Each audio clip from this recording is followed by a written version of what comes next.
everyone, welcome to G-Pod Plus One Commerce and Humanities channel. It's me and Nafi and it's here. Nihal. Yes, അപ്പോൾ നിങ്ങളുടെ model എക്സാമിന് ഇനി വെറും 20 ദിവസമേ ഉള്ളൂ. ആ 20 ദിവസത്തിനുള്ളിൽ നിങ്ങൾക്ക് മോഡൽ എക്സാം ആരംഭിക്കും. അതിന് മുന്നേ ആയിട്ട് നിങ്ങൾക്ക് ഓരോ ദിവസവും എന്തൊക്കെ പഠിക്കണം, എങ്ങനെയൊക്കെ ചെയ്യണം, ഏതൊക്കെ സബ്ജക്റ്റിന് പ്രയോറിറ്റി കൊടുക്കേണ്ടത്, ഏതൊക്കെ ചാപ്റ്റേഴ്സ് ആണ് ഇമ്പോർട്ടൻറ്റ്, അങ്ങനെ എല്ലാ കാര്യവും ഡിസ്കസ് ചെയ്യുന്ന ഒരു കിഡ്ലൻ സ്റ്റഡി പ്ലാനുമായിട്ട് നമ്മൾ വരുന്നുണ്ട് ഇന്ന് രാത്രി കൃത്യം 7 മണിക്ക്. യെസ്. അപ്പോൾ മക്കളെ, നിങ്ങൾ +1 പഠിക്കുന്ന വിദ്യാർത്ഥികളായി നിങ്ങൾ ഏറ്റവും കൂടുതൽ ശ്രദ്ധിക്കേണ്ട ആദ്യത്തെ കാര്യം, നിങ്ങൾ SLC ശേഷം ഒരു ആദ്യമായിട്ട് പബ്ലിക് എക്സാമിനെ അഭിമുഖീകരിക്കാൻ വേണ്ടി പോവുക. ഏറ്റവും പ്രധാനപ്പെട്ട കാര്യം, നിങ്ങളെ +1 +2 റിസൾട്ട് രണ്ടും കൂടി കമ്പൈൻ ചെയ്തിട്ടാണ് വരിക. അപ്പോൾ ഞാൻ +2 ഒന്ന് ഉഴപ്പിപ്പോയി, കുഴപ്പമില്ല, ഞാൻ +2 നന്നായി പഠിക്കാമെന്ന് വിചാരിച്ചിട്ട് ഒരു കാര്യമില്ല.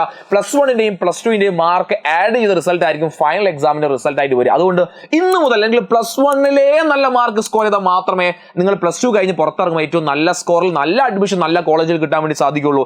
ഇപ്പോൾ ഉഴപ്പിയാൽ ലൈഫ് കൊള്ളാവുന്ന കാര്യത്തിൽ ഒരു സംശയമില്ല. അപ്പോൾ നിങ്ങൾക്കറിയാം, +1 ഒന്നാമത്തെ ചാപ്റ്റർ മുതൽ അവസാനത്തെ ചാപ്റ്റർ നമുക്ക് പഠിക്കാനുണ്ട്. അത് ബിസിനസ് ആണെങ്കിലും ഹിസ്റ്ററി ആണെങ്കിലും പൊളിറ്റിക്സ് ആണെങ്കിലും എക്കണോമിക്സ് ആണെങ്കിലും അക്കൗണ്ടൻസി ആണെങ്കിലും സോഷ്യോളജി ആണെങ്കിലും ഏതൊരു സബ്ജക്റ്റ് ആണെങ്കിലും ഒന്നാമത്തെ ചാപ്റ്റർ മുതൽ അവസാനത്തെ ചാപ്റ്റർ വരെ പഠിക്കാനുണ്ട്. സോ ഓരോ ചാപ്റ്ററിലും ഇമ്പോർട്ടൻ്റ് ആയുള്ള കാര്യങ്ങളും എങ്ങനെ പഠിക്കണം, എത്ര സമയം പഠിക്കണം, അങ്ങനെ എല്ലാ കാര്യങ്ങളും ഡിസ്കസ് ചെയ്യുന്ന സ്റ്റഡി പ്ലാൻ ആണ് ഇന്ന് രാത്രി കൃത്യം 7 മണിക്ക്. അപ്പോൾ ഇത് നിങ്ങളെ സംബന്ധിച്ചിടത്തോളം +1 അടിപൊളിയായിട്ട് എഴുതാൻ ആഗ്രഹിക്കുന്ന ഒരു കുട്ടിക്കുള്ള ഒരു ഗോൾഡൻ ഓപ്പർച്യൂണിറ്റിയാണ് ഇന്നത്തെ സ്റ്റഡി പ്ലാൻ. ലിങ്ക് നമ്മൾ കമന്റ് ബോക്സിൽ പിൻ ചെയ്തിട്ടുണ്ട്. നിങ്ങളൊന്ന് ലൈക്ക് ചെയ്യുക. കേരളത്തിൽ +1 കൊമേഴ്സ് പഠിക്കുന്ന ഒരു വിദ്യാർത്ഥിയെയും +1 ഹ്യൂമാനിറ്റീസ് പഠിക്കുന്ന വിദ്യാർത്ഥികളെയും നിങ്ങൾക്ക് അറിയാമെങ്കിൽ എല്ലാവരെയും കൂട്ടി ഇന്നത്തെ ലൈവിലേക്ക് വരിക. ഇന്ന് നമ്മൾ സെറ്റാക്കി തരും, ഒരു പേടിയും പേടിക്കണ്ട. അപ്പോൾ ഒരു ടെൻഷനും വേണ്ട. നമ്മൾ എങ്ങനെയാണോ നമ്മൾ ക്രിസ്മസ് എക്സാം ഓണപരീക്ഷ നമ്മൾ സെറ്റ്, അതുപോലെ തന്നെ നമ്മുടെ മോഡൽ എക്സാം ഫൈനൽ എക്സാം ഒക്കെ നമ്മൾ സെറ്റ് ചെയ്യും. സോ ഏറ്റവും പ്രധാനപ്പെട്ട കാര്യം, കൃത്യം 7 മണിക്ക് നിങ്ങൾ ഇവിടെ ഉണ്ടായിരിക്കണം എന്നുള്ള കാര്യമാണ്. സോ അപ്പോൾ 7 മണിക്ക് കാണാം. ബൈ.